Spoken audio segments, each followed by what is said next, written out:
Hello और welcome to booklets IQ. इस video में आज अपन बहुत ही खूबसूरत मोटिवेशन थॉट के साथ शुरुआत करेंगे, जो ये है: विश्वास वह शक्ति है जिससे उजड़ी हुई दुनिया में प्रकाश लाया जा सकता है। फ्रेंड्स, इसका केवल एक ही मतलब है कि आपको अपनी मेहनत पर विश्वास रखना पड़ेगा, तभी वो आगे सफल हो पाएगी। फ्रेंड्स, आज 7 नवंबर है। 7 नवंबर के जितने भी करंट अफेयर्स है वो डिस्कस करने वाले हैं। फ्रेंड्स, अगर आपको इस वीडियो की पीडीएफ चाहिए तो टेलीग्राम चैनल ज्वाइन करें, वहाँ पर आपको इस वीडियो की पीडीएफ है वो मिल जाएगी। बढ़ते हैं आज के सबसे पहले क्वेश्चन की तरफ।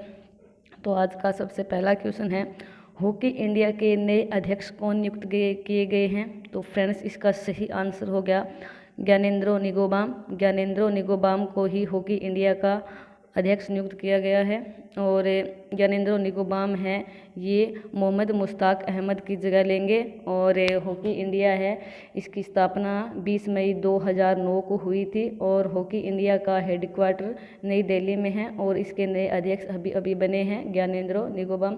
फ्रेंड्स, ये है ज्ञानेंद्रो निंगोबाम जो आपको दिख रहे हैं। फ्रेंड्स, हॉकी हमारा राष्ट्रीय खेल है, तो इसको ध्यान में रखते हुए कुछ इंपॉर्टेंट फैक्ट है जो जान लेते हैं।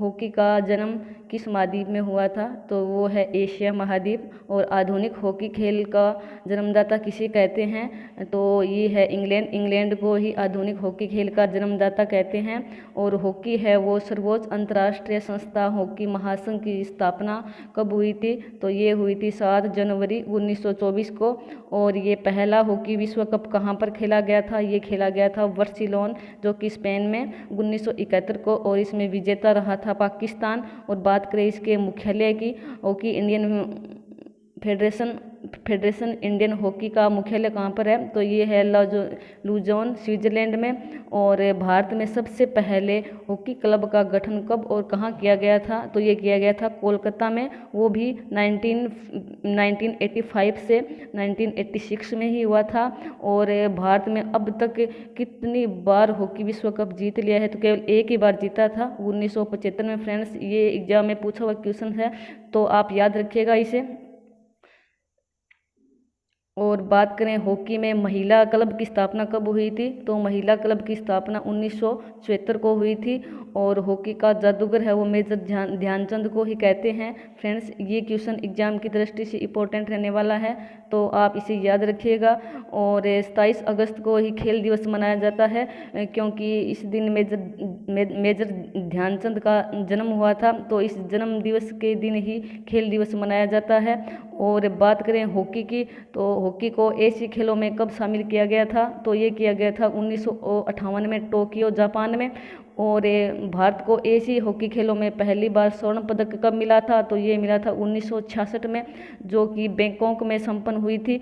और अगर बात करें हॉकी के बारे में बुक किसने लिखी थी? तो ये बुक लिखी थी ये असलेम शेर खान ने, जिसका नाम है टू हेल विद हॉकी। और भारत में हॉकी का पहला अंतर्राष्ट्रीय मैच कब और किसके बीच खेला गया था? तो ये खेला गया था वेल्स व आयरलैंड के बीच 26 जनवरी 1895 को। और बात करें आगे अब हॉकी का गठन कब हुआ था? तो हॉकी का भारत में सबसे पहले गठन हुआ था 1985-86 में, कोलकाता में भी हुआ था। और भारत ने अब तक कितनी बार हॉकी विश्व कप जीता है? तो केवल एक ही बार जीता है। फ्रेंड्स, इसको याद रखिए, मैं पहले भी बता चुकी हूँ कि केवल एक ही बार जीता है, वो भी 1975 में। और हॉकी खेलों में महिला हॉकी का प्रवेश कब हुआ था? तो महिला आई थी ओलंपिक हॉकी खेलों में 1980 में, इसको याद रखिएगा। और ओलंपिक खेल में हॉकी को किस वर्ष अस्थायी रूप से शामिल किया? केवल अस्थायी रूप से ही शामिल किया गया था। कब?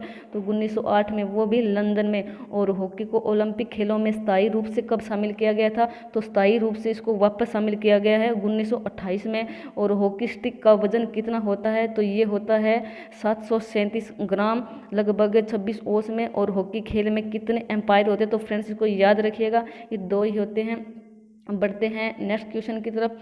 नेक्स्ट क्वेश्चन है कि स्मार्टफोन ब्रांड क्वालिटी इंडेक्स 2020 में कौन सी कंपनी शीर्ष स्थान पर रही है। तो फ्रेंड्स इसका सही आंसर होगा रियलमी। तो रियलमी कंपनी है ये स्मार्टफोन ब्रांड क्वालिटी इंडेक्स में शीर्ष स्थान पर रही है। और ये जो मतलब कंपनी क्यों रही है, क्योंकि ये फ़ोन ये मतलब इस जो ब्रांड है इसका फ़ोन कितना अच्छा है और मजबूत है, इसी के आधार पर ये रैंक दी जाती है। बात करें टॉप 3 कंपनी की, तो इसमें फर्स्ट है रियलमी और सेकंड है वन प्लस और थर्ड है एप्पल, और इसको टेक आर्क रिपोर्ट ने ही जारी की है।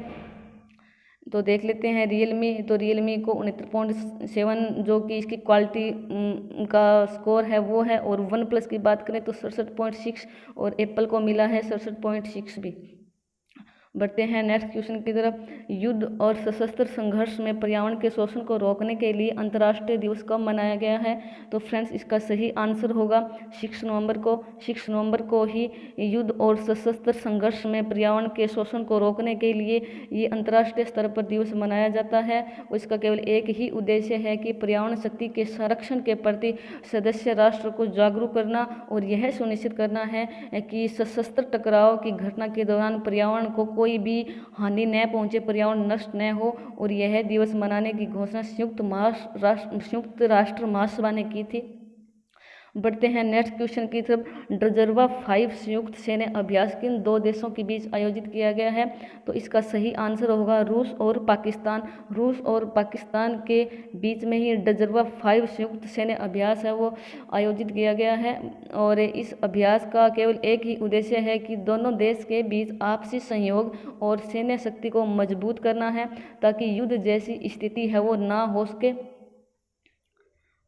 जान लेते हैं रूस के बारे में। रूस यूरोप और एशिया महाद्वीप में स्थित है और रूस की राजधानी मॉस्को है। करेंसी रूबल है और राष्ट्रपति व्लादिमीर पुतिन है और प्रधानमंत्री आप जानती हैं मिखाइल मिशुस्तिन है। और यूराल पर्वत एशियाई रूस और यूरोप को रूस से ही अलग करता है और रूस की संसद का नाम ड्यूमा है। और पाकिस्तान के बारे में जान लेते हैं। पाकिस्तान भी एशिया महाद्वीप में स्थित है। राजधानी इस्लामाबाद है। पाकिस्तान करेंसी पाकिस्तान रुपया है। पाकिस्तान प्रधानमंत्री इमरान खान, पाकिस्तान राष्ट्रपति आरिफ अलवी है। भारत और पाकिस्तान के बीच अंतर्राष्ट्रीय सीमा रेखा को रेड क्लिफ रेखा कहते हैं। बढ़ते हैं नेक्स्ट क्वेश्चन की तरफ। तो नेक्स्ट क्वेश्चन है किसने ITF इंटरनेशनल टेनिस फेडरेशन महिला टेनिस टूर्नामेंट 2020 का खिताब किसने जीता है। तो ये जीता है ऋतुजा भोसले ने। तो ऋतुजा भोसले ने ही ITF महिला टेनिस टूर्नामेंट 2020 का खिताब जीता है। और ये जो ऋतुजा भोसले है ये महाराष्ट्र राज्य की रहने वाली है। और ये है लोगो ITF का। और इसका अगर हेडक्वार्टर की बात करें तो इसका हेडक्वार्टर लंदन यूनाइटेड किंगडम में है। और इसका प्रेसिडेंट डेविड हजर्टी है। और फाउंडेड हुई थी ये कंपनी 1913 में और मेंबरशिप 211 है। बढ़ते हैं नेक्स्ट क्वेश्चन की तरफ। टिल वी विन नामक पुस्तक किसके द्वारा लिखी गई है।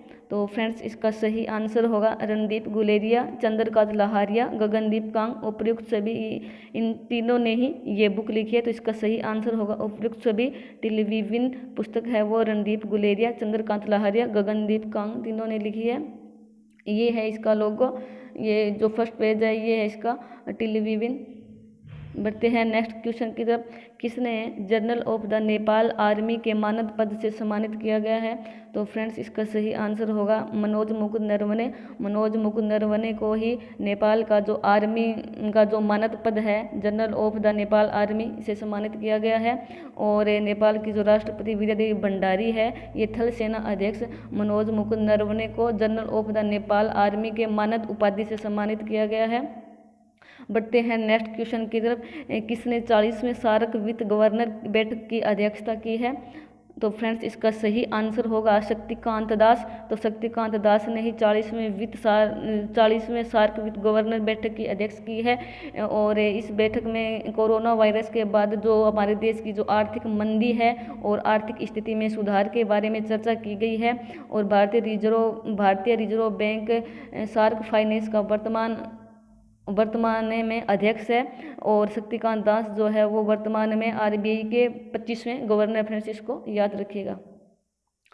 और बात करते हैं सार्क की, तो सार्क की फुल फॉर्म की बात करें तो south Asian association for regional corporation है, और हिंदी में दक्षिण एशियाई क्षेत्रीय सहयोग संगठन है। और इस संगठन को बनाने का विचार जो आया था, किसको आया था, ये बांग्लादेश के राष्ट्रपति जियाउर रहमान ने दिया था। और इसकी जो स्थापना थी वो 8 दिसंबर 1985 को ढाका में हुई थी। और इसमें 7 सदस्यीय देश है। Number 1 Bharat, number 2 Pakistan, 3 number Bangladesh, 4 number Nepal, 5 number Bhutan, 6 number Sri Lanka और 7 नंबर मालदीव है। इन सभी ने मिलकर के राष्ट्र अध्यक्ष के सम्मेलन द्वारा सार्क की स्थापना की थी। और अफगानिस्तान में ये वर्ष 2005 में आयोजित हुए 13वें वार्षिक शिखर सम्मेलन में सार्क का सबसे नया अध्यक्ष ही बनाया गया था। और इस संगठन का मुख्यालय एवं सचिवालय नेपाल के काठमांडू में अवस्थित है। इसकी स्थापना तो ढाका में हुई थी और इसका मुख्यालय है वो नेपाल के काठमांडू में। और अब इसमें